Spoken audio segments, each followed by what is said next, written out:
ആദീസ് ന്യൂട്രിക്കോയിലേക്ക് വീണ്ടും സ്വാഗതം. ഇന്ന് നമ്മൾ സംസാരിക്കാൻ പോകുന്നത് ഈ കാണുന്ന വാർത്തയെക്കുറിച്ചാണ്. ഇതുപോലെ ഒന്നല്ല, രണ്ടല്ല, മൂന്നല്ല, ഒരുപാട് വാർത്തകൾ നമ്മൾ റീസെന്റ് ആയിട്ട് ഇപ്പോൾ കാണുന്നുണ്ട്. എന്നിട്ടും സോഷ്യൽ മീഡിയ പ്ലാറ്റ്ഫോമുകളിൽ ധാരാളമായിട്ട് കാണുന്ന ചില അഡ്വർടൈസ്മെന്റുകളുണ്ട്. ഒരു മാസം കൊണ്ട് 15 കിലോ കുറച്ചു, ഒരു മാസം കൊണ്ട് 10 കിലോ കുറച്ചു. നിങ്ങൾ മനസ്സിലാക്കേണ്ട ഒരു കാര്യം, നമ്മൾ ഒരു മാസം കൊണ്ട് 10 കിലോയോ 15 കിലോയോ കുറയ്ക്കുമ്പോൾ ഹെൽത്തി അല്ലാത്ത രീതിയിലാണ് നിങ്ങൾ ആ വെയിറ്റ് ലോസ് ചെയ്തതെങ്കിൽ തീർച്ചയായിട്ടും അതിന്റെ പരിണിത ഫലം നമ്മൾ വിചാരിക്കുന്നതിനും അപ്പുറത്താണ്. അതിന്റെ ഉദാഹരണങ്ങളാണ് ഈ കാണുന്ന വാർത്തകളെല്ലാം തന്നെ. ആദ്യം തന്നെ നമ്മൾ മനസ്സിലാക്കിയിരിക്കേണ്ട ഒരു കാര്യം, നമ്മൾ എല്ലാവരും യുണീക്കാണ്. ഇപ്പോൾ എൻ്റെ ശരീരത്തിൽ ഒരു ഭക്ഷണമോ മരുന്നോ റിയാക്ട് ചെയ്യുന്നത് പോലെ ആയിരിക്കില്ല മറ്റൊരാളുടെ ശരീരത്തിൽ ആ ഭക്ഷണവും മരുന്നും റിയാക്ട് ചെയ്യേണ്ടത്. ഞാനൊരു ഡയറ്റ് എടുത്ത് എനിക്ക് 3-4 കിലോ ഹെൽത്തി ആയിട്ട് ഒരു മാസത്തിൽ കുറഞ്ഞുവെങ്കിൽ മറ്റൊരാൾക്ക് അതേ ഡയറ്റ് അതേ പാറ്റേണിൽ അതേ ടൈമിങ്ങിൽ കൊടുത്താൽ വെയിറ്റ് ലോസ് ആവണം എന്നില്ല. ചിലപ്പോൾ ഒരുപക്ഷെ അവർക്ക് വെയിറ്റ് ഗെയിൻ ആയിരിക്കും സംഭവിക്കുക. അതിന്റെ കാരണം എന്ന് പറയുന്നത്, നമ്മൾ എല്ലാവരും ഞാൻ ആദ്യം പറഞ്ഞ പോലെ യുണീക്കാണ്. അതേപോലെ തന്നെ നമ്മുടെ ലൈഫ് സ്റ്റൈലും ഡിഫറെന്റ് ആണ്. ഒരേ ഫാമിലിയിൽ തന്നെ ഒരേ ഭക്ഷണക്രമം ഒരേ സമയത്ത് കഴിക്കുന്നവരാണെങ്കിൽ പോലും അവരുടെ ബോഡി ടൈപ്പ് ഡിഫറെന്റ് ആയിരിക്കും. ഒരാൾ നല്ല തടിയായിരിക്കും, ഒരാൾ നല്ല മെലിഞ്ഞിട്ടായിരിക്കും. ചിലപ്പോൾ ഭക്ഷണം കൂടുതൽ കഴിക്കുന്ന ആള് വളരെ മെലിഞ്ഞിട്ടായിരിക്കും, വളരെ കുറച്ച് ഭക്ഷണം കഴിക്കുന്ന ആള് നല്ല തടി ഉണ്ടാവും. അപ്പൊ അതിന്റെ കാരണം എന്ന് പറയുന്നത്, ഞാൻ ഈ പറഞ്ഞതുപോലെ നമ്മളുടെ ലൈഫ് സ്റ്റൈൽ എല്ലാം ഡിഫറെന്റ് ആണ്. യുണീക്കാണെന്ന് പറയുന്നതിന്റെ കാരണം ഭക്ഷണക്രമം മാത്രമല്ല, മറിച്ച് നമ്മുടെ ആക്ടിവിറ്റി. ചിലപ്പോൾ സെഡൻഡറി ആയിട്ടുള്ളവരുണ്ടാവും, അതായത് ഇരുന്നിട്ട് മാത്രം വർക്ക് ചെയ്യുന്നവരുണ്ടാവും.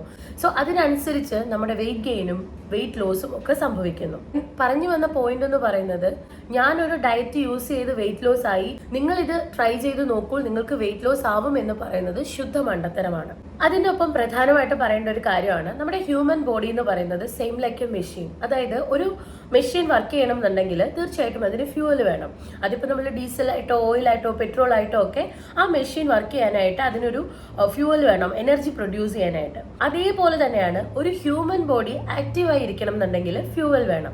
ആ ഫ്യൂവലാണ് നമ്മൾ ഈ പറയുന്ന ഓക്സിജനും വാട്ടറും ഫുഡും. അപ്പോൾ ഒരു ഹ്യൂമൻ ബോഡി ആക്റ്റീവായി ഇരിക്കുക എന്ന് പറയുന്നത് ഫിസിക്കലി ആക്റ്റീവായിട്ട് ഇരിക്കുന്നത് മാത്രമല്ല, മറിച്ച് സോഷ്യലിയും മെന്റലിയും നമ്മൾ ആക്റ്റീവായിരിക്കണം.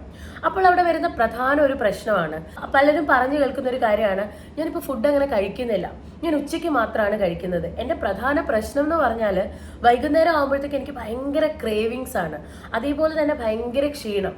ഇത് നമ്മുടെ ശരീരം ആദ്യം കാണിച്ചു തരുന്ന ഒരു സിംറ്റം ആണ്. വെയിറ്റ് കൂടി നീ ഭക്ഷണം കഴിക്കരുത് എന്നുള്ള രീതിയിലാണ് നമ്മൾ നമ്മുടെ ബോഡിയെ പണിഷ് ചെയ്യുന്നത്. രാവിലെ ഭക്ഷണമില്ല, ഉച്ചയ്ക്ക് ഭക്ഷണമില്ല, നമ്മുടെ ബോഡി എന്താ ചെയ്യുക, കറക്റ്റ് മെസ്സേജ് ബ്രെയിന് കൊടുക്കും. അൺകോൺഷ്യസ് മൈൻഡിന് നമ്മുടെ ബോഡിയെ പണിഷ് ചെയ്യുക എന്നുള്ളൊരു മെസ്സേജാണ് അവിടെ കിട്ടുക. അപ്പോൾ എന്താ ചെയ്യുക, നമ്മൾ വൈകുന്നേരം ആകുമ്പോഴത്തേക്കും നന്നായിട്ട് ഫുഡ് കഴിക്കും. അതാണ് നമുക്ക് ഈവനിങ് ആകുമ്പോഴത്തേക്കും നല്ല ക്രേവിങ്സ് തോന്നുന്നത്. നമ്മൾ ഈ രാവിലെ കഴിക്കാത്തതും ഉച്ചയ്ക്ക് കഴിക്കാത്തതും കൂടെ ഒരു 7 മണി ആകുമ്പോഴത്തേക്കും നന്നായിട്ട് അങ്ങ് കഴിച്ചു തീർക്കും. So the very next day നമ്മൾ ഇത് ചെയ്യും. അപ്പോൾ ആദ്യം നമ്മുടെ ബോഡി കാണിക്കുന്നത് ഈ പറഞ്ഞ പോലെ ഒരു ഈവനിങ് ആകുമ്പോഴത്തേക്കും ക്രേവിങ്സ് ആണെന്നുണ്ടെങ്കിൽ സമയം കഴിയുന്നതിനനുസരിച്ച് നമ്മുടെ ബോഡിയും മൈൻഡും ഒക്കെ ഫ്രസ്ട്രേറ്റഡ് ആവാൻ തുടങ്ങും. അപ്പോൾ അതിൻ്റെ ആദ്യമായിട്ട് നമുക്ക് അതിഭയങ്കരമായ ക്ഷീണം തോന്നാം, ചിലർക്ക് അത് ഉറക്കക്കുറവായിട്ട് വരാം, ചിലർക്ക് അത് ഹെയർ ലോസ് ആയിട്ട് വരാം, സ്ട്രെസ് മാനേജ് ചെയ്യാൻ പറ്റാതായി വരാം, ചിലർക്ക് വർക്കിൽ കോൺസെൻട്രേറ്റ് ചെയ്യാൻ പറ്റാതെ വരാം, പഠിക്കുന്ന കുട്ടികളൊക്കെ ആണെങ്കിൽ പഠിത്തത്തിൽ കോൺസെൻട്രേറ്റ് ചെയ്യാൻ പറ്റാതെ വരാം, അതേപോലെ കോർഡിനേഷൻ കുറയാം, നമ്മൾ മുൻപ് ചെയ്തുകൊണ്ടിരുന്ന പല കാര്യങ്ങളും നമുക്ക് ഇപ്പോൾ ചെയ്യാൻ പറ്റുന്നില്ല എന്നുള്ള കാര്യം വരാം. ഇതിൻ്റെ എല്ലാം അൾട്ടിമേറ്റ് റീസൺ നിങ്ങൾ നിങ്ങളുടെ ബോഡിയെ പണിഷ് ചെയ്യുന്നു. അതായത് നിങ്ങൾ നിങ്ങളുടെ ഭക്ഷണം കൃത്യമായി എടുക്കാതെ നമ്മൾ നമ്മുടെ ബോഡിയെ പണിഷ് ചെയ്യാണ്. അതായത് രാവിലെ ഉച്ചയ്ക്ക് ഭക്ഷണം വേണ്ട, വൈകുന്നേരം ഭക്ഷണം കഴിക്കാം. ഇതാണ് റിക്കറൻസ് എന്നുള്ള അവസ്ഥയിലേക്ക് നിങ്ങളെ കൊണ്ടെത്തിക്കുന്നത്. റിക്കറൻസ് എന്ന് പറയുമ്പോൾ ഞാൻ ഈ പറഞ്ഞ രീതിയിൽ നിങ്ങൾ വെയിറ്റ് കുറച്ചു, അതായത് പട്ടിണി കിടന്ന് നിങ്ങൾ ബോഡിയെ പണിഷ് ചെയ്തിട്ട് നിങ്ങൾ വെയിറ്റ് ലോസ് ചെയ്തുവെങ്കിൽ, ഞാൻ ഈ പറഞ്ഞ മെന്റലിയും ഫിസിക്കലിയും സോഷ്യലും ഒക്കെ നമ്മൾ കുറച്ച് ഡൗൺ ആയി കഴിയുമ്പോൾ സ്ട്രെസ് കൂടിയിട്ട് നമുക്ക് വെയിറ്റ് വീണ്ടും കൂടി വരുന്നതായിട്ട് കാണാം. അതാണ് ഒരു മാസം കൊണ്ടൊക്കെ 10 കിലോ കുറയ്ക്കുന്നവര് അടുത്ത 3 മാസം കൊണ്ട് 20-25 കിലോ ഒറ്റയടിക്ക് കൂടുന്നത്. സോ നമ്മൾ ചെയ്യേണ്ട ഒരു കാര്യം, അപ്പൊ ഇതിനെന്താണ് സൊല്യൂഷൻ?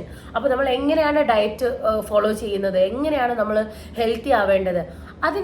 അവിടെയാണ് ഒരു ഡയറ്റീഷ്യന്റെ റോള് വരുന്നത്. അവിടെയും ഡയറ്റീഷ്യൻ എന്ന് പറയുന്നത്, ഇപ്പോൾ പല ആൾക്കാരും, ഇപ്പോൾ എനിക്ക് സോഷ്യൽ മീഡിയയിലൊക്കെ ഒരുപാട് കോഴ്സുകൾ കാണാൻ സാധിക്കുന്നുണ്ട്. 1000 രൂപ കൊടുത്തിട്ട് ഈ ഒരു കോഴ്സ് ചെയ്യും. ഒരിക്കലല്ല, നമ്മൾ 5 വർഷമൊക്കെ എടുത്ത് ഈ പ്രാക്ടിക്കലും അതിൻ്റെ തിയറിയും ഒക്കെ പഠിച്ച് ഇന്റേൺഷിപ്പ് പോയി അതിൽ വർക്ക് ചെയ്ത് പ്രാക്ടിക്കൽ നോളജ് ഉണ്ടാക്കി ഹോസ്പിറ്റൽ എക്സ്പീരിയൻസ് ഒക്കെ ആയിട്ട് വർക്ക് ചെയ്യുന്നവർ ഇത് കാണുമ്പോൾ സത്യം പറഞ്ഞാൽ ഭയങ്കര വിഷമമാണ്. എങ്ങനെയാണ് ഇത് 1000 രൂപയ്ക്കൊക്കെ ഒരാൾ ഡയറ്റ് പറഞ്ഞു കൊടുക്കുന്നത്? അത് നമ്മുടെ സൊസൈറ്റിയിൽ ഉണ്ടാക്കുന്ന പ്രശ്നങ്ങൾ എന്തൊക്കെയാണെന്ന് നമുക്ക് ചിന്തിച്ചാൽ തന്നെ മനസ്സിലാവാവുന്നതേ ഉള്ളൂ. ഇപ്പോൾ ഞാൻ തന്നെ ഒരുപാട് തെറാപ്യൂട്ടിക് ഡയറ്റുകൾ ഞാൻ വീഡിയോ ആയിട്ട് എൻ്റെ ചാനലിൽ അപ്ലോഡ് ചെയ്തിട്ടുണ്ട്. ഈവൻ പ്രഗ്നൻസിക്കുള്ളത്, ഹെമറോയിഡ്സിനുള്ളത്, അങ്ങനെ ലിവർ കണ്ടീഷൻസിനുള്ളതൊക്കെ ഒരുപാട് തെറാപ്യൂട്ടിക് ഡയറ്റുകൾ നമ്മൾ ഇട്ടിട്ടുണ്ട്. ഈ തെറാപ്യൂട്ടിക് ഡയറ്റ് ഒക്കെ തന്നെയും ഡയറ്റായിട്ടല്ല നമ്മൾ പറയുന്നത്. ഇന്ന ഭക്ഷണം കഴിച്ചാൽ ഈ കണ്ടീഷന് നല്ലതാണ്. അപ്പോഴും ഞാൻ പറയുന്നത് ഒരു നോർമൽ ആൾക്ക് ഇന്ന കാര്യങ്ങൾ കഴിക്കണം. അതായത് ഒരു നോർമൽ ആയിട്ടിരിക്കുന്ന, അതായത് ഐഡിയൽ ബോഡി വെയിറ്റ് മെയിൻറ്റെയിൻ ചെയ്യുന്ന, മറ്റൊരു അസുഖങ്ങളും ഇല്ലാത്ത ഒരാൾ പോലും കഴിക്കേണ്ടത് ഒരു വെൽ ബാലൻസ്ഡ് ഡയറ്റാണ്. അപ്പോൾ മറ്റു അസുഖങ്ങളുള്ള ആൾക്കാർ, അതായത് ഏതെങ്കിലും തരത്തിൽ ഡയബറ്റീസോ അല്ലെങ്കിൽ പ്രഷറോ ഒക്കെ ഉള്ളവർ ശ്രദ്ധിക്കേണ്ടതായിട്ടുള്ള ഭക്ഷണങ്ങളുണ്ട്. അതിന് ഏറ്റവും ബെറ്റർ എക്സാമ്പിൾ പറയുകയാണെങ്കിൽ പ്രഗ്നന്റ് ആയ ഒരാൾ കഴിക്കേണ്ട ഭക്ഷണങ്ങളുണ്ട്. അതായത് അനീമിയ ഒക്കെ ഉണ്ടാവാം അല്ലെ. പ്രഗ്നൻസി സമയത്ത് കുഞ്ഞിനും അമ്മയ്ക്കുമായിട്ട് ബ്ലഡിന്റെ ആവശ്യം ഒരുപാടുണ്ട്. HB ഒക്കെ നന്നായിട്ട് മെയിൻറ്റെയിൻ ചെയ്തു പോകണം. അതായത് പെട്ടെന്ന് നമ്മുടെ HB ലെവലൊക്കെ ഒരു സെക്കൻഡ് ട്രൈമസ്റ്റർ ആകുമ്പോഴത്തേക്കും കുറയുന്നതായിട്ട് കാണാം. കാരണം കുഞ്ഞിന്റെ ഗ്രോത്തിനനുസരിച്ച് അമ്മ നന്നായിട്ട് അയൺ കണ്ടന്റ് കഴിക്കണം. അപ്പൊ നമ്മൾ ശ്രദ്ധിക്കേണ്ട ഒരു കാര്യം, അയൺ റിച്ച് ആയിട്ടുള്ള ഫുഡാണ് ഈന്തപ്പഴം അല്ലെങ്കിൽ ഓർഗൻ മീറ്റ്സ് ഒക്കെ.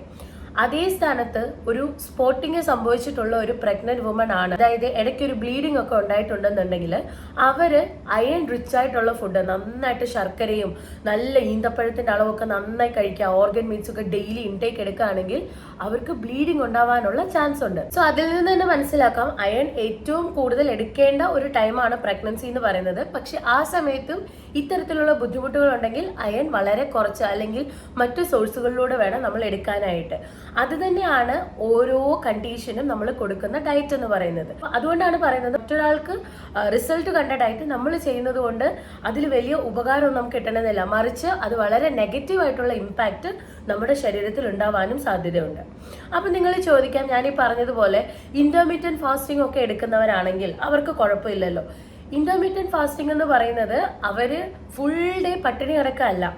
അതായത് ഫുൾ ഇപ്പം എത്ര അവേഴ്സാണ് നമ്മൾ ഫാസ്റ്റിങ്ങിൽ ഇരിക്കുന്നെങ്കിൽ അവരുടെ ബോഡി ഡീഹൈഡ്രേറ്റ് ആവാതെ അവരിങ്ങനെ നോക്കിക്കൊണ്ടിരിക്കും, അവർ ഹൈഡ്രേറ്റ് ചെയ്തുകൊണ്ടിരിക്കും. അത് വാട്ടർ ഇൻടേക്ക് എടുത്തിട്ടോ അല്ലെങ്കിൽ ജ്യൂസ് കുടിച്ചിട്ടോ ഒക്കെ അവരുടെ ബോഡി ഹൈഡ്രേറ്റ് ആക്കി വെക്കണം അവർക്ക്. അങ്ങനെയാണ് അവർ ഇന്റർമീഡിയറ്റ് ഫാസ്റ്റിംഗ് നോക്കുന്നത്. അത് എക്സ്ട്രീംലി ഡിഫറെന്റ് ആണ്. അതും പ്രോപ്പർ ഗൈഡ് ലൈൻസോടെ മാത്രം വേണം നിങ്ങൾ ചെയ്യാനായിട്ട്.